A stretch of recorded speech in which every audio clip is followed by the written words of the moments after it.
Bueno, muy buenas tardes. Yo disfruto mucho este espacio. Yo espero que lo estén disfrutando igual que yo. El día de hoy les voy a hablar sobre microservicios reactivos. Básicamente son microservicios, pero pensarlos de una manera diferente o implementarlos de una manera diferente a como inicialmente se empezaron a implementar. Yo soy Didier Tavares, vivo en la ciudad de Medellín, orgulloso de ser paisa. Mi Twitter es Dialtaji.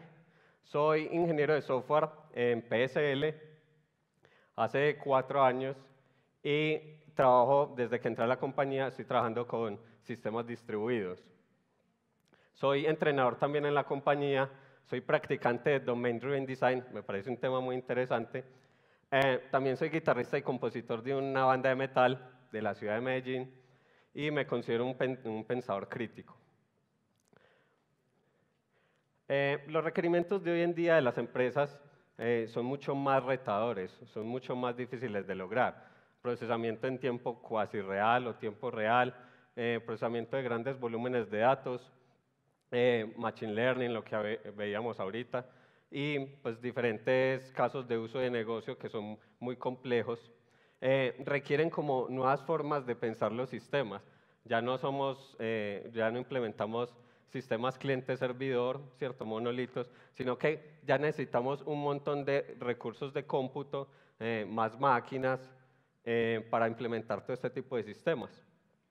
Y aunque ya tenemos acceso a los servicios de la nube, donde podemos pedir a demanda estos recursos, sea procesamiento, procesadores, podemos pedir memoria RAM y tenemos acceso a redes más rápidas, siempre implementar sistemas en este tipo de plataformas tiene unos retos importantes.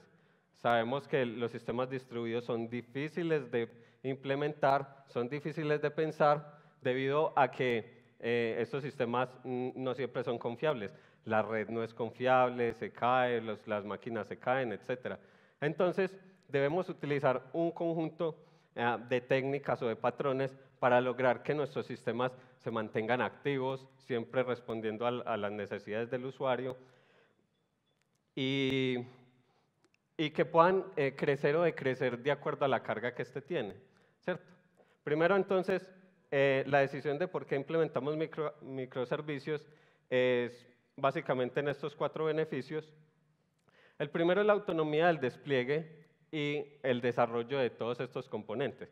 La arquitectura de microservicios son un montón de piezas que se mueven, pero que permite la autonomía del desarrollo para salir al mercado rápidamente, ¿cierto? Al desarrollar con un bajo acoplamiento entre los equipos y poder desplegar estas unidades más pequeñas, podemos mejorar la velocidad de nuestras salidas a producción. Tenemos escalabilidad independiente, como son diferentes tipos de servicios asociados a capacidades de negocio. Dependiendo de la capacidad de negocio, pues vamos a poder escalar uno u otro. Tolerancia a fallos, pues como tengo varias partes, en caso de que algunas se me vean afectadas, no todo el sistema o no toda la compañía se me va a ver afectada por este tipo de fallas. Y fácil experimentación es porque yo en cualquier momento puedo decidir implementar con un lenguaje u otro, alguna tecnología en particular, alguna capacidad de negocio que yo necesite. Este señor Sam Newman escribió el libro Building Microservices, y él habla de la autonomía como parte fundamental a la hora de desarrollar microservicios. Dice que no importa tanto el tamaño, que fue uno de los que ayudó a acuñar la palabra microservice, pero realmente se refiere a la capacidad de despliegue y de operación autónoma. Entonces, cuando hablamos de microservicios, uno de los pilares o rasgos más importantes de los microservicios es la autonomía. Es que haya libertad, en este caso, de desarrollo, de despliegue, independiente de la influencia externa, o sea, influencia de otros equipos, influencia de la compañía. Entonces, autonomía se refiere a esta independencia de los microservicios.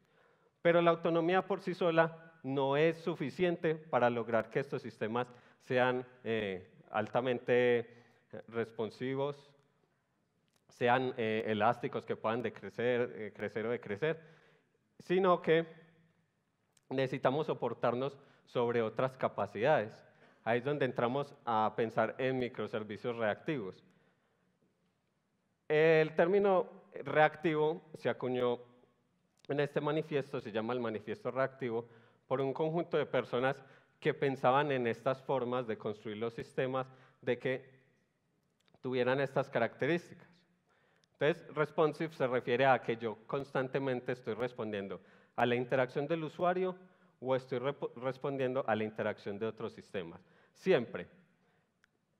¿Eso qué quiere decir? Que yo, si voy a hacer una operación en un sistema, pues este no me va a mostrar un icono de cargando 1 minuto, 2 minutos, 3 minutos, sino que de una manera casi que inmediata me va a dar una respuesta.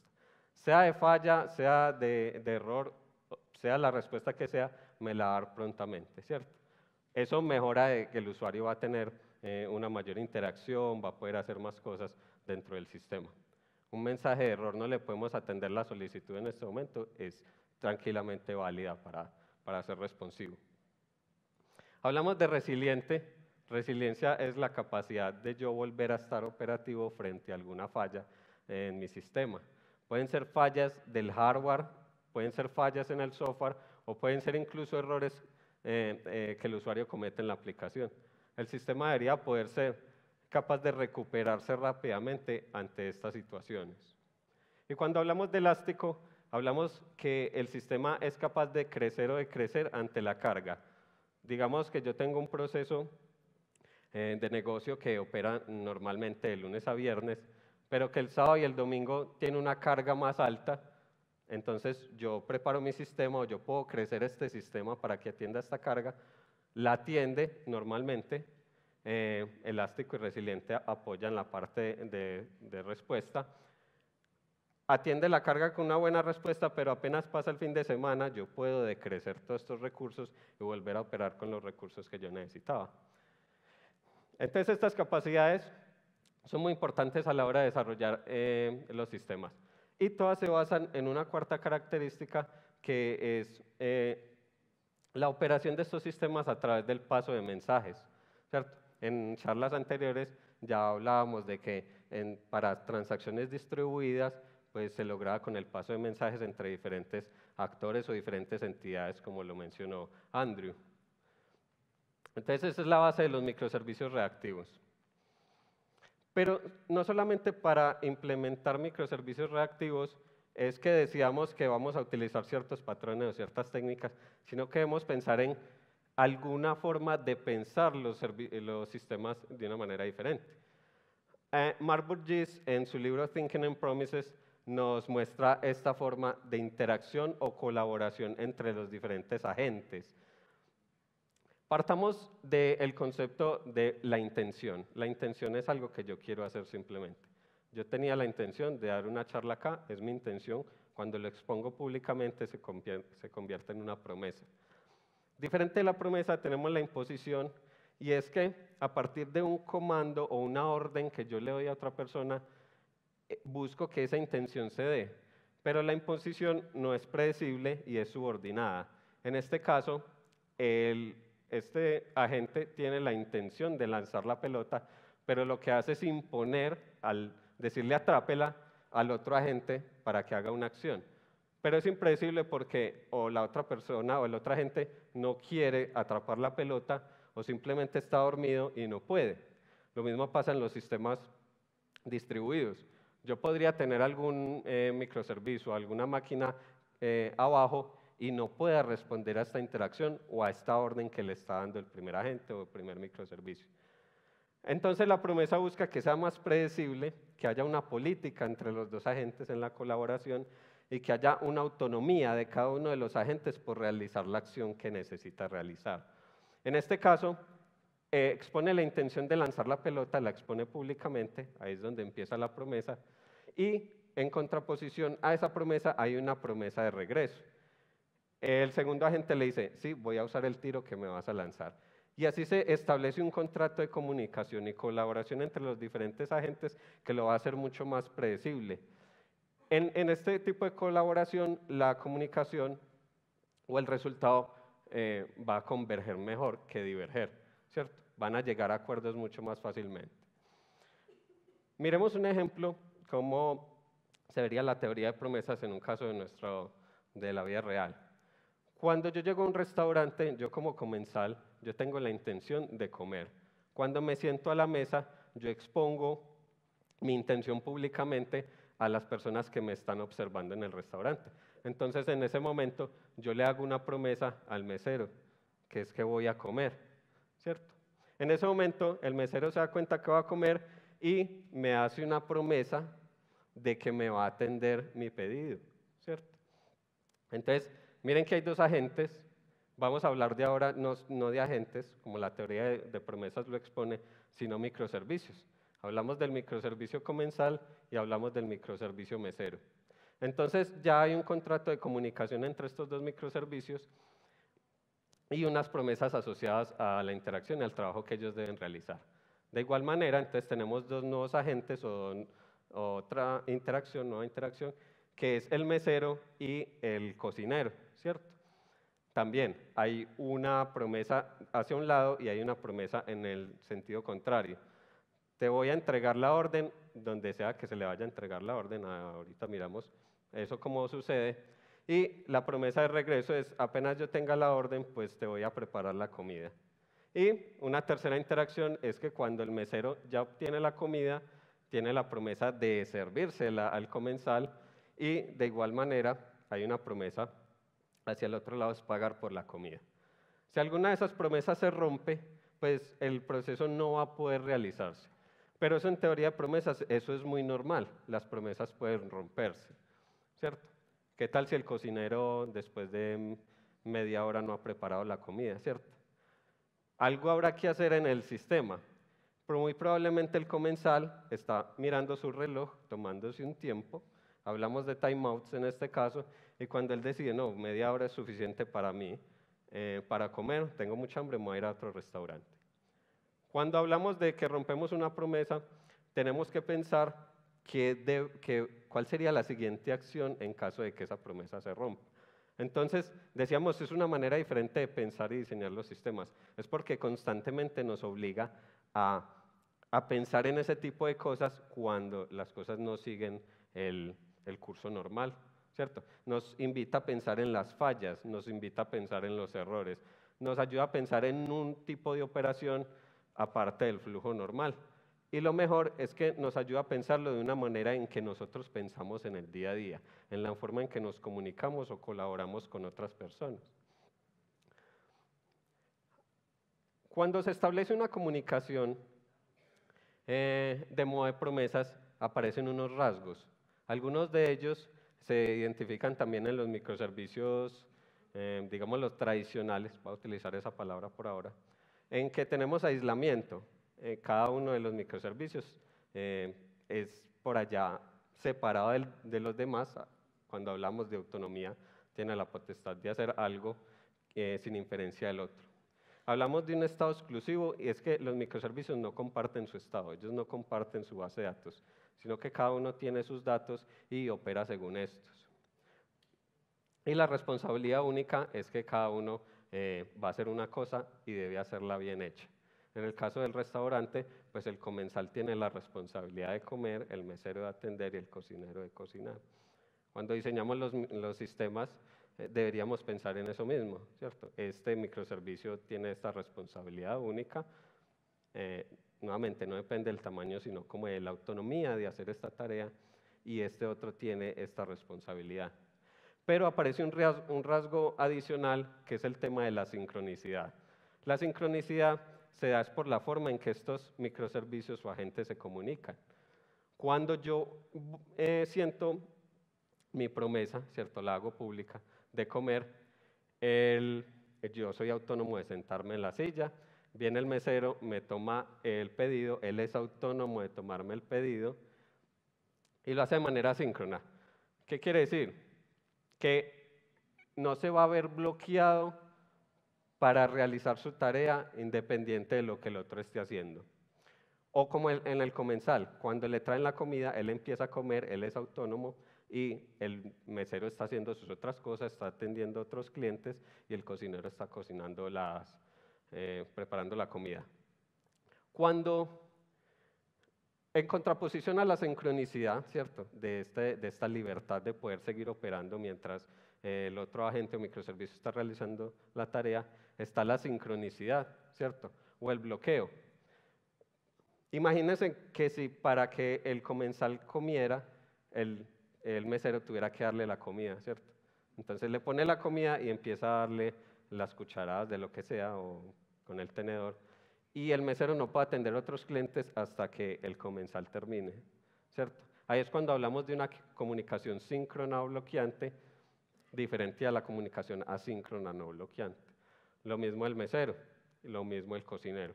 ¿Qué tal si para ellos hacer su tarea tuvieran que depender de otro hasta que realice la tarea? Eso nos da una posibilidad y es de utilizar mejor los recursos. En este caso, hablamos de que los microservicios no se están viendo ocupados, pero cuando hablamos a un nivel más bajo y hablamos, por ejemplo, de programación multihilos con diferentes procesadores, si yo estoy utilizando comunicación asíncrona no bloqueante con hilos, pues estos hilos van a hacer una tarea o van a, digamos que acceden a una base de datos, pues le delegan una tarea a la base de datos de hacer una consulta. Cuando la consulta termine, notifican a este hilo o a otro para que siga el proceso. ¿Qué tal si este hilo se bloqueara y simplemente hasta que la base de datos termine de hacer todo su trabajo, que puede ser muy grande, ¿cierto? Puede ser muy largo, puede tardar 30 segundos, un minuto, no sabemos qué. Dependiendo de qué tan ocupada está la base de datos o el microservicio al que le estamos haciendo la operación, pues vamos a tener nuestros recursos bloqueados, ¿cierto? Entonces ese es uno como de los principios más importantes o los rasgos más importantes de los microservicios reactivos. A continuación voy a hablar de unos patrones que son comunes implementar en los microservicios reactivos. El patrón de sagas surgió de un paper de Molina, y ya es viejito el paper, pero nos habla de la forma en que vemos nosotros las transacciones en un sistema. Tenemos nuestros 3 microservicios del restaurante y vamos a comunicar nuestro proceso de negocio a través de mensajes, ¿cierto? Entonces hay un primer mensaje que es, yo me senté en la mesa, ¿cierto? El comensal se ha sentado y a través de un principio de observabilidad muy importante en los microservicios reactivos, ese mesero se va a dar cuenta que el comensal se sentó y va a empezar a hacer su operación, ¿cierto? Él va y le toma la orden al comensal y cuando termina de procesar la orden, se la pone en una cola de órdenes o de pedidos al cocinero. Esta es la forma de notificarle al cocinero que el pedido está listo. El cocinero la prepara, le pone el plato ya preparado en la mesa al mesero, le está notificando que la comida ha sido cocinada. El mesero va y le lleva la comida, cuando se la pone en el plato le está notificando al comensal que ya puede empezar su tarea de comer y cuando el comensal termina de comer, pues va y ejecuta el pago, ¿cierto? Cuando él ejecuta el pago, pues notifica que ya ejecutó el pago, muestra la factura y se puede ir del restaurante. Miren que en los microservicios reactivos los pensamos así, en la forma en que una comunicación entre diferentes agentes, actores en el contexto social, se comunican entre ellos a través de mensajes asíncronos no bloqueantes. Una de las ventajas de este patrón, o una de las consecuencias que tiene este patrón, es que si en alguna parte del proceso algo pasa, digamos el mesero tuvo que ir al baño, tiene mucha necesidad, él puede detenerse en el proceso tal y como está y cuando vuelva del baño, él continúa su proceso. Primero, porque ya recibió la notificación y la tiene en la cabeza. Segundo, porque él sabe que es su responsabilidad y probablemente ya estaba atendiendo el pedido. Él tiene un estado exclusivo en el cual puede continuar su tarea, ¿cierto? Ahorita vamos a ver un patrón que se asocia a eso, y es que en cada momento del paso yo ya persistí, yo guardé mi estado para continuar con el proceso. Andrew hablaba de la forma en que se relacionan las transacciones, es porque cada uno de estos pasos, cuando yo recibo un evento, lo primero que yo hago es guardar en mi estado ese estado del proceso y no exige que haya una coordinación como muy compleja a la luz de esta comunicación entre estos diferentes microservicios, ¿cierto? Entonces permite que yo en cualquier momento puedo volver con mi proceso. Hablamos de escalabilidad, hablábamos de elasticidad y todo eso. ¿Qué pasa si yo estoy teniendo muchos de estos mensajes, cierto? Si yo tengo varias personas sentadas, todo mi restaurante se está llenando, entonces yo puedo poner más microservicios meseros a trabajar y puedo poner más microservicios cocineros a cocinar, ¿cierto? Entonces yo estoy creciendo en capacidad de procesamiento y cuando las personas están yendo, pues puedo decirles hasta mañana, muchachos, ya no tenemos que cocinar tanto, ya no tenemos que preparar tanto, ¿cierto? Me da esas capacidades de los microservicios reactivos. Uno de los patrones, yo creo que uno de los más importantes a la hora de implementar microservicios reactivos es el Event Sourcing y el CQRS. El Event Sourcing me dice básicamente que yo mi estado exclusivo lo guardo a través de una secuencia de eventos. Cuando el mesero está tomando el pedido, pues ingresa el pedido, en este caso la entrada de chicharrón, el siguiente es la bandeja paisa, la mazamorra y así sucesivamente va escribiendo todo su pedido. Si yo recorro de arriba abajo todos estos eventos en mi sistema, yo puedo saber cuál es el pedido final de este comensal, ¿cierto? Cuando implementamos microservicios reactivos, este patrón me sirve, uno, para saber el estado de mi microservicio, de mis entidades dentro de mi microservicio, pero adicional me sirve para yo comunicar, como veíamos anterior, las sagas. Yo este mismo flujo de eventos lo publico en esto que hablaban también los compañeros de algo que es agnóstico, la forma de escalar agnósticamente, yo lo puedo publicar en un bus de mensajería y otro microservicio pues básicamente reacciona hacia esos eventos y sigue operando su negocio. Y otra cosa que me sirve es que yo puedo proyectar este flujo de eventos hacia diferentes vistas para ser consultado después. Yo puedo simplemente hacer el estado de mi entidad, tal como se ve acá en este momento, o puedo empezar a indexar, ¿cierto? ¿Qué tal si yo necesitaba ahora preguntar, es que cuántas entradas de chicharrón pidieron en el día? O qué tanto le gusta la bandeja paisa a los comensales, ¿cierto? Puedo hacer diferentes tipos de preguntas y el mismo flujo de evento me sirve para proyectar esta información y responder a estas necesidades. Otro patrón que implementamos en microservicios reactivos es el patrón de supervisión. Todos los microservicios meseros están haciendo su trabajo. Hablamos de que hay una responsabilidad única en que cada uno sabe muy bien cómo atender y que debe atender simplemente. Entonces, cada uno de estos meseros están atendiendo los comensales. Cada uno atiende su comensal, es muy respetuoso de la mesa en la que le tocó. Pero, ¿qué pasaría si en algún momento se nos enferma, por ejemplo, este mesero, ¿cierto? A todos nos puede pasar. Y es como en microservicios, es como si una máquina se nos cayera, ¿cierto? Todo un sistema se nos cayera. Entonces, debería haber un agente externo con una responsabilidad diferente a estos meseros. En este caso puede ser el jefe de la mesa, el jefe del restaurante, en el que a través del principio de observabilidad se da cuenta que este mesero ya no puede operar y lo que hace es reemplazarlo, ¿cierto? Pero él no solo está observando a este mesero, él está observando a todos los meseros. Igual, la misma jerarquía aplica hacia arriba, ¿cierto? ¿Qué pasa si un restaurante, no sé, la cocina se incendió o algo? Pues algo habrá que esté mirando eso, censando esas situaciones y entrará a apagar la cocina, etcétera, etcétera. Eso me da escalabilidad porque yo puedo escalar a diferentes, digamos, niveles. Escalo, en este caso, para los meseros, puedo escalar a nivel de restaurantes o a nivel de región, etcétera, en mi multinacional de restaurantes que tengo, ¿cierto? Es muy importante la responsabilidad única acá. El mesero sabe atender y el supervisor sabe supervisar. Eso permite que cada uno de los agentes o microservicios haga la tarea que sabía hacer, ¿cierto?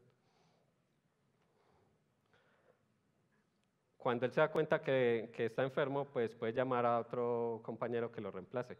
Debería reemplazarlo por uno de igual característica. En computación eso es relativamente fácil de hacer, en las personas es un poquito más difícil, de que pueda operar a la misma velocidad, ¿cierto? lo ideal en los microservicios es que opere a la misma velocidad que el anterior. Y otro es el control de flujo o back pressure. Es qué pasaría si los microservicios cocineros, aparte de cocinar, también tuvieran que atender a todos los comensales.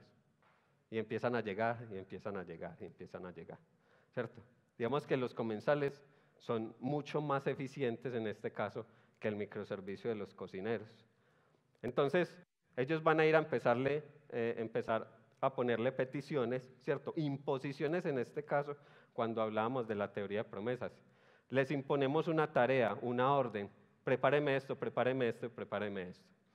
Cuando no se tiene un control de flujo, lo que va a pasar con los cocineros es que van a decir, a la mierda todo, no soy capaz de procesar, en tecnologías que entran en out of memory probablemente, y no van a seguir operando, ¿cierto? Va a ser muy difícil que ellos hagan su tarea.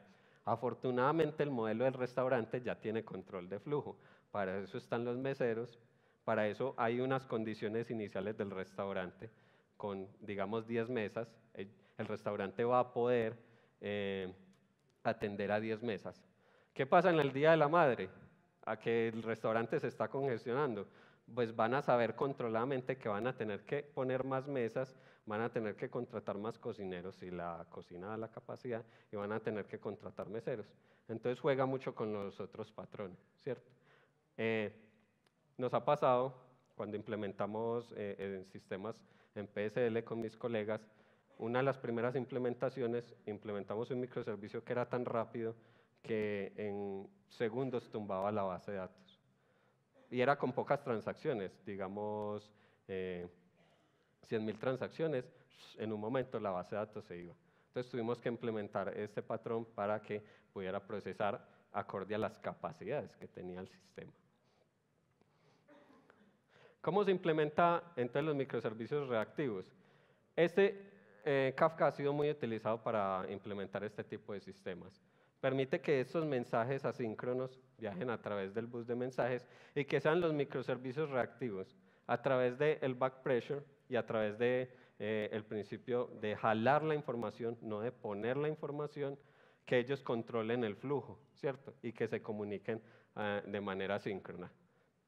Kafka afortunadamente tiene muy buen desempeño que permite que estos mensajes fluyan rápidamente y que podamos tener una alta respuesta. Ahí es cuando hablamos de responsive.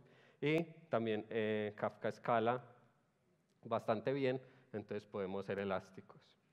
Digamos que eso a nivel del ecosistema de microservicios y como columna vertebral de los microservicios reactivos. Pero también a nivel de cada una de las instancias podemos utilizar diferentes tecnologías. En PSL y en el proyecto donde estoy trabajando basamos nuestro ecosistema de microservicios en ACA. ACA funciona a través de un modelo de actores, también asíncrono, no bloqueante, donde un actor le pone a otro un mensaje en una cola y cuando los threads están disponibles, pues simplemente jala ese mensaje y procesa lo que tenga que procesar. De igual manera, Vertex, Spring, se llama Flux o algo así, no recuerdo bien, tienen extensiones reactivas o APIs reactivas que funcionan de manera asíncrona no bloqueante. Incluso JAX-RS en la especificación también propone extensiones reactivas a través de futuros. Si estamos hablando con Java de Completable Future, si hablamos de escala, pues los futuros de escala, etcétera, dependiendo de la tecnología que elijamos, pues vamos a trabajar con operaciones asíncronas no bloqueantes. Eso nos permite tener la respuesta, mejores respuestas al hacer un mejor uso de los hilos. Y para el tema de supervisión o orquestación de todos estos microservicios, en nuestro proyecto estamos utilizando Marathon, pero se puede utilizar Kubernetes, Docker Swarm, otro orquestador, también utilizamos schedulers, utilizamos DCOS, que se basa en mesos, para el tipo de supervisión y orquestación de todo el ecosistema de microservicios. Quiero complementar para terminar esta charla, esto no es el patrón definitivo, no hay una única solución para todo, ¿cierto? Tiene sus ventajas y sus desventajas, ¿cierto? La idea es como elegir bien, escoger qué es lo que necesitamos en nuestro problema y implementarlo pues de la mejor manera posible, aplicando todos estos patrones y este conocimiento que ya se ha probado en la industria y ha tenido muy buenos resultados. Yo les agradezco mucho por atender mi charla. Soy Didier Tavares. Muchas gracias.